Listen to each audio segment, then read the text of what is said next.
شروع اللہ کا نام لے کر جو بڑا مہربان نہایت رحم والا ہے۔ آسمان کی اور رات کے وقت آنے والے کی قسم، اور تم کو کیا معلوم کہ رات کے وقت آنے والا کیا ہے؟ وہ تارا ہے چمکنے والا، کہ کوئی شخص ایسا نہیں جس پر کوئی نگہبان نہ ہو۔ تو انسان کو دیکھنا چاہیے کہ وہ کاہے سے پیدا ہوا ہے۔ وہ اچھلتے ہوئے پانی سے پیدا ہوا ہے جو پیٹھ اور سینے کے بیچ میں سے نکلتا ہے۔ بے شک وہ یعنی خالق اس کو دوبارہ پیدا کرنے پر قادر ہے۔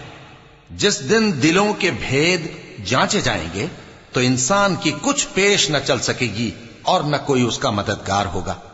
آسمان کی قسم جو مے برساتا ہے، اور زمین کی قسم جو پھٹ جاتی ہے، کہ یہ فیصلہ کن کلام ہے اور یہ کوئی مذاق نہیں۔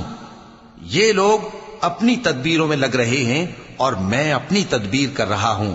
تو اے نبی صلی اللہ علیہ وآلہ وسلم، تم کافروں کو مہلت دو، بس چند روز کی مہلت اور دے دو۔